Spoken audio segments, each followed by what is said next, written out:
వచ్చే వారంలో petrol shock తగిలే అవకాశాలు కనిపిస్తున్నాయి. పెట్రోలియం కంపెనీలు వచ్చే వారం పెట్రోల్ రేట్లను సవరించే అవకాశం ఉన్నట్టుగా తెలుస్తోంది. లీటర్పై 2 నుంచి 4 రూపాయల వరకు పెంచే అవకాశం ఉంది. అంతకు మించి పెంచాలని భావించినా ఒకేసారి పెంచితే ద్రవ్యోల్బణం అదుపు తప్పుతుందన్న ఆందోళనలో ఉంది కేంద్రం. అందుకే దశల వారీగా రేట్లు పెంచాలని భావిస్తోంది. వంట గ్యాస్ సిలిండర్పై కూడా 40 నుంచి 50 రూపాయలు ముందు పెంచుతారని సమాచారం. ఇరాన్ అమెరికా యుద్ధంతో ముడిచమురు ధర చుక్కలనంటుతోంది. $70 దగ్గర ఉండే బ్యారెల్ ధర ఓ దశలో $120 దాటేసింది. ఈ పరిస్థితులతో పెట్రోలియం కంపెనీలు నెలకు దాదాపు 30,000 కోట్ల రూపాయలు నష్టపోతున్నాయి. యుద్ధం ప్రారంభమయ్యాక కంపెనీలకు మొత్తం 1,00,000 కోట్ల మేర నష్టం వచ్చినట్టు తెలుస్తోంది. పైగా క్రూడ్ కొనుగోలుకు మూలధనం సమకూర్చుకోవడానికి అప్పులు చేయాల్సిన పరిస్థితి. హార్ముజ్ మూసివేతతో కంపెనీలు రష్యాతో పాటు పశ్చిమాఫ్రికా దేశాల నుంచి కూడా ముడిచమురు కొనుగోలు చేస్తున్నాం. దీనివల్ల వ్యయం పెరుగుతోంది. పైగా ఇన్సూరెన్స్ రేట్లు కూడా పెరిగిపోయాయి. దీంతో కంపెనీలపై భారం మోయలేని స్థాయికి చేరుకుంది. పూర్తి డీటెయిల్స్ అందిస్తారు మా కరెస్పాండెంట్ వెంకటేష్ జాయిన్ అవుతున్నారు. వెంకటేష్, యాజ్ ఎక్స్పెక్టెడ్ ప్రస్తుతం పెట్రోల్ ధరలు పెంచనున్నారనే సమాచారం చూస్తున్నాం మనం. ఎంత మేరకు కరెక్ట్గా పెరిగే అవకాశం ఉంది? నిన్న ప్రధాని మోదీ స్పీచ్, ఇప్పుడు పెట్రోల్ ధరల పెంపు వార్తలు, ఏదో కొంత ఆందోళనకర పరిస్థితి ఉందేమో అన్న అనుమానాలు, దానికి తోడు స్టాక్ మార్కెట్లు పడిపోవడం.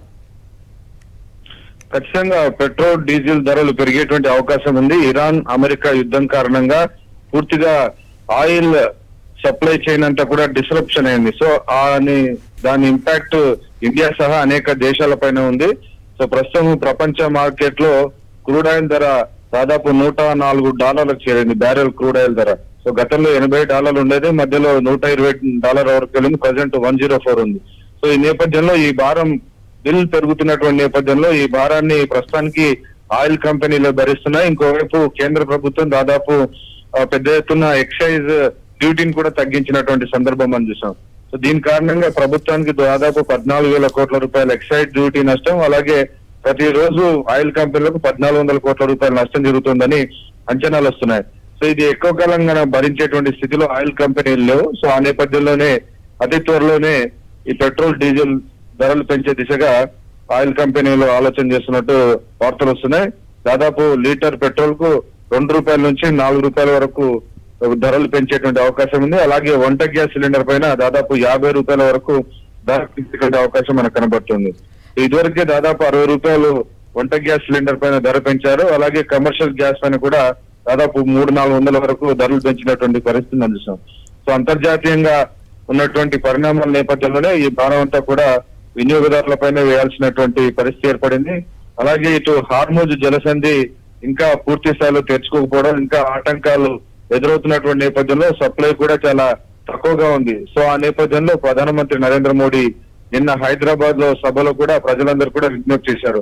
వీలైనంత తక్కువగా పెట్రోల్ డీజిల్ ను ఉపయోగించాలి, వర్క్ ఫ్రం హోమ్ ను వీలైనంత వరకు ఉపయోగించాలి అవకాశం ఉన్న మేరకని ఆయన చెప్పినటువంటి పరిస్థితి. అలాగే ఆన్లైన్ క్లాసుల విధానాన్ని అవలంబించాలని కూడా విజ్ఞప్తి చేస్తున్నారు.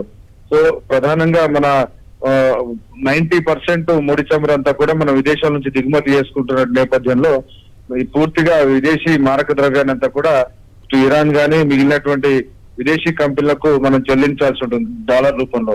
సో దానివల్ల పూర్తిగా విదేశీ మారక ద్రవ్య నిల్వలు పడిపోయి దాని కారణంగా ఆర్థిక పరమైనటువంటి సంక్షోభం తలెత్తేటువంటి అవకాశం ఉంది. సో ఆ నేపథ్యంలోనే పొదుపు చర్యలు పాటించాలని ప్రధానమంత్రి నరేంద్ర మోడీ నిన్న హైదరాబాద్ లో విజ్ఞప్తి చేశారు. సో ఇవన్నీ కూడా కల్మినేట్ చేస్తే డెఫినెట్ గా పెట్రోల్ డీజిల్ ధరలు ₹2 నుంచి ₹4 పెంచే అవకాశం ఉంది. దశల వారీగా మరింత కూడా పెంచే అవకాశం మనకు కనబడుతుంది.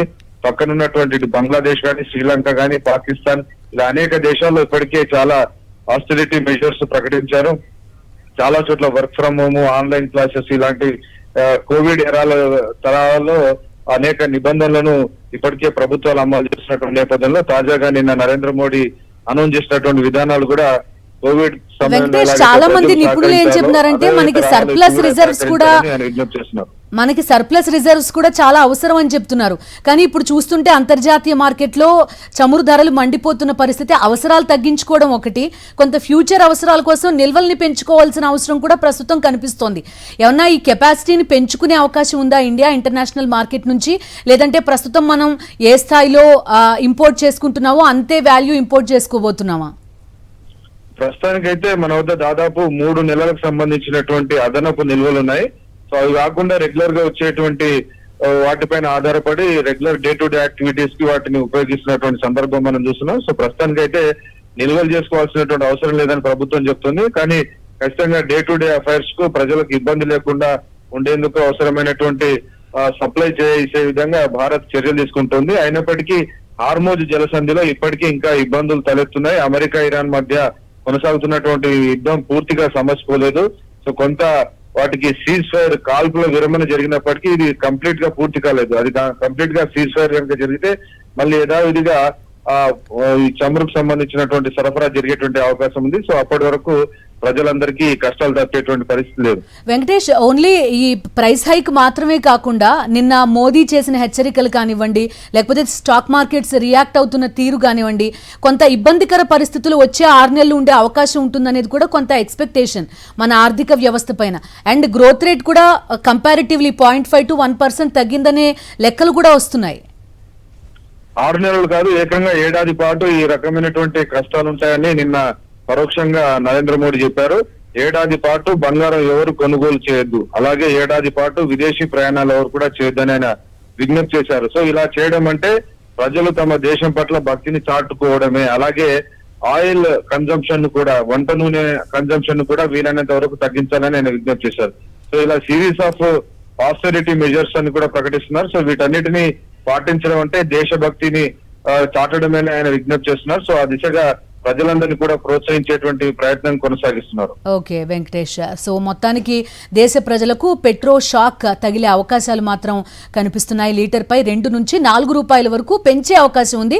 అంతకు మించి పెంచాలని భావించినా కూడా ద్రవ్యోల్బణం అదుపు తప్పుతుంది అనే ఆందోళనతోటి పెంపును కొంతవరకు పరిమితం చేసినట్టుగా తెలుస్తోంది.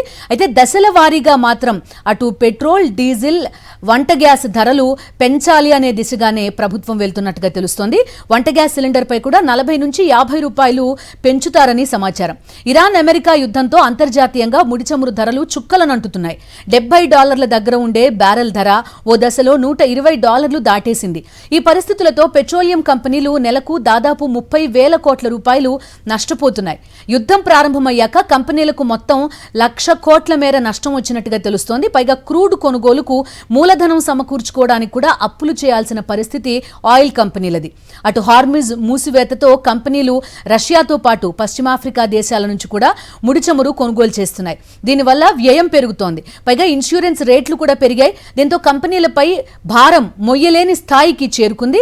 ప్రభుత్వంపై ఆర్థిక ఒత్తిడి పెరగడంతో ద్రవ్య లోటును నియంత్రించేందుకు ధరల పెంపు అవసరమని ఆర్థిక నిపుణులు అభిప్రాయపడుతున్నారు. భారత్ తన ముడి చమురు అవసరాల్లో 85 నుంచి 90% పైగా పూర్తిగా దిగుమతులపైనే ఆధారపడుతోంది. అందుకే అంతర్జాతీయంగా చమురు ధరలు పెరిగితే దేశీయ మార్కెట్లో కూడా దాని ప్రభావం తప్పడం లేదు. పెట్రోల్, డీజిల్ ధరలు పెరిగితే ప్రభావం కేవలం వాహనదారులపైనే కాదు, రవాణా ఖర్చులు పెరుగుతాయి. తద్వారా కూరగాయల నుంచి నిత్యావసర వస్తువుల ధరకు దాదాపుగా అన్నింటి ధరలు పెరిగే అవకాశం ఉంటుంది. డెలివరీ ఛార్జీలు, బస్ ఛార్జీలు, విమాన టికెట్లు, ఇలా సామాన్యుడి ప్రతిరోజు ఖర్చులపై కూడా ఈ పెట్రోల్ ధరల ప్రభావం కనిపించే అవకాశం ఉంది. ఇక ఇదే సమయంలో ప్రధాని నరేంద్ర మోదీ ఇంధన వినియోగాన్ని తగ్గించాలని కూడా ప్రజలకు పిలుపునిచ్చారు. సాధ్యమైన చోట వర్క్ ఫ్రం హోం పాటించాలని, పబ్లిక్ ట్రాన్స్పోర్టేషన్ వినియోగించాలని సూచించారు. అయితే నిపుణుల అభిప్రాయం ప్రకారం వెస్టేషియా ఉద్రిక్తతలు తగ్గితే ముడి చమురు ధరలు మళ్లీ తగ్గే అవకాశమూ ఉంది. కానీ ప్రస్తుతం మాత్రం పెట్రోల్, డీజిల్ ధరల పెంపు దాదాపు అనివార్యంగా కనిపిస్తోంది.